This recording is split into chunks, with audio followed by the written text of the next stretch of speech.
Welcome to சுடர் கருணை பிரகாசம் சேனல். வாங்க இன்றைக்கி முட்டை கிரேவி தான் பார்க்க போகிறோம். முட்டை கிரேவி இது இட்லி, தோசை, சப்பாத்தி, சாதம் நாலுக்குமே ரொம்ப ரொம்ப நல்லாயிருக்கும். அது எப்படி செய்யலான்னு பார்க்கலாமா? அந்த முட்டை கிரேவிக்கு முதல்ல ஒரு பேன் அடுப்பில் வச்சிடலாம். ஒரு 3 டேபிள் ஸ்பூன் கடலெண்ணெய் ஊற்றிக்கோங்க. ஒரு 1/4 டீஸ்பூன் ஜீரகம், 1/4 டீஸ்பூன் சோம்பு வந்து நல்லா பொடிச்சிட்டு சேர்த்துருக்கேன். சீரகம் வந்து முழுசாக தான் சேர்த்துருக்கேன். இது ரெண்டும் நல்லா பொரிஞ்சு வந்ததுக்கப்புறம் நல்லா 2 முள்ளங்கை அளவுக்கு உள்ள பெரிய வெங்காயத்தை எடுத்து நல்லா தோல் உரிச்சிட்டு அரைச்சி வச்சுக்கோங்க. அதை இதில் சேர்த்துக்கோங்க. வெங்காயம் விழுது. இது 2 பெரிய வெங்காயத்தை நான் அரைச்சி சேர்த்துருக்கேன். இதையும் நல்லா வதக்கிக்கோங்க. இந்த எண்ணெயிலே போட்டு நல்லா வதக்கிட்டு இதில் உள்ள அந்த ரா ஸ்மெல் போகிற அளவுக்கு நல்லா வதக்கிக்கோங்க. அப்போ தான் அந்த கிரேவி வந்து நல்லாயிருக்கும். இல்லைனா வெங்காய ஸ்மெல் அடிக்கும். நல்லா வெங்காயத்தை நல்லா வதக்கிடுங்க. அது கலர் சேஞ்ச் ஆகி கொஞ்சம் ப்ரௌன் கலர் வந்ததுக்கப்புறமா நம்ம வந்து இதில் வந்து 1 டீஸ்பூன் அளவுக்கு இஞ்சி பூண்டு பேஸ்ட்டு சேர்த்துக்கலாம். இந்த இஞ்சி பூண்டு பேஸ்ட் சேர்த்தும் இதுவும் நல்லா வதங்கணுங்க. நல்லா வதங்கி அந்த பச்சை ஸ்மெல் போகிற அளவுக்கு நல்லா வதக்கினதுக்கப்புறமா 2 தக்காளி,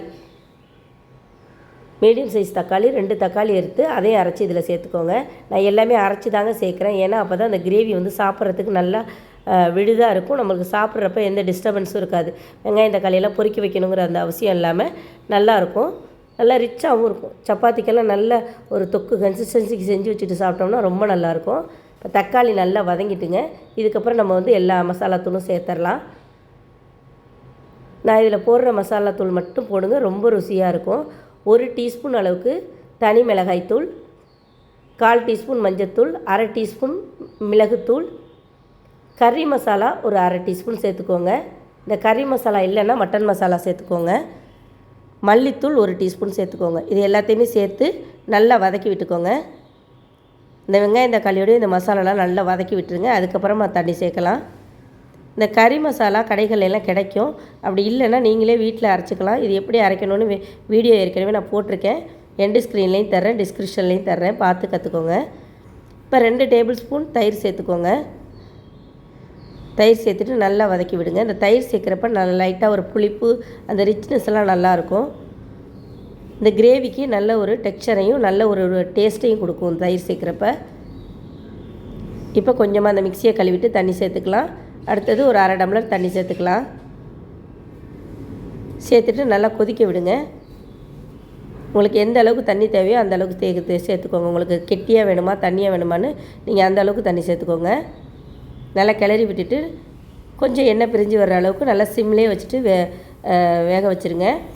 இதுக்கு தேவையான அளவு உப்பு ஒரு அரை டீஸ்பூன் அளவுக்கு உப்பு சேர்த்துருக்கேன் நான். உங்களுக்கு உப்பு எவ்வளோ தேவையோ அதுக்கு தகுந்த மாதிரி சேர்த்துக்கோங்க. பாருங்கள், இந்த மாதிரி நல்லா பபுள்ஸ் வந்து எண்ணெயெல்லாம் பிரிஞ்சு வருது.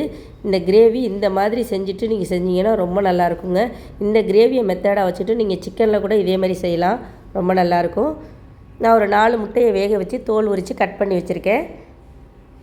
2 கட் பண்ணி எடுத்து வச்சுருக்கேன். உங்களுக்கு எந்த மாதிரி விருப்பமோ அந்த மாதிரி சேர்த்துக்கலாம். 2 கட் பண்ணி சேர்த்தோன்னா இந்த கிரேவியில் உள்ள உப்பு காரம்லாம் அந்த முட்டையில் இறங்கும். இந்த மாதிரி வச்சுட்டு முட்டை உடையாமல் மேலே கிரேவியை மட்டும் எடுத்து அள்ளி வச்சு அப்படியே தடவி விட்டுட்டு மேல் பக்கம் ஒரு 1 நிமிஷம், கீழ் பக்கம் 1 நிமிஷம் அப்படியே மூடி போட்டு வேக வைங்க. அப்போ தான் உப்பு காரம் நல்லா பிடிக்கும். முட்டை சாப்பிட்றப்ப நல்லா அந்த ருசியாக இருக்கும். சப்புன்னு இல்லாமல் ருசியாக இருக்கும். இப்போ எல்லாத்தையும் எடுத்து வச்சாச்சு. இப்போ ஒரு மூடி போட்டு 1 நிமிஷம் அப்படியே வேக விட்டுருங்க. திருப்பி போட்டு திருப்பியும் ஒரு நிமிஷம் வேக விட்டிங்கன்னா கரெக்டாக இருக்கும். ஏன்னா முட்டையில் அந்த உப்பு காரம் கண்டிப்பாக ஏறினா தான் நல்லாயிருக்கும். அதுக்காக தான். ரொம்ப சிம்பிளான அதே சமயம் நல்ல டேஸ்டியான ஒரு ரிச்சான ஒரு முட்டை கிரேவி நம்ம நிறைய யூடியூப் சேனல்லாம் பார்த்துருப்போம். நல்லாயிருக்கும் பார்க்குறதுக்கு. நம்ம வீட்டில் செய்கிறப்போ அந்த ஒரு டேஸ்ட் இருக்காது. நான் சொன்ன மசாலா மட்டும் போட்டு நீங்கள் செஞ்சு பாருங்கள். சிம்பிளானது தாங்க எல்லாமே.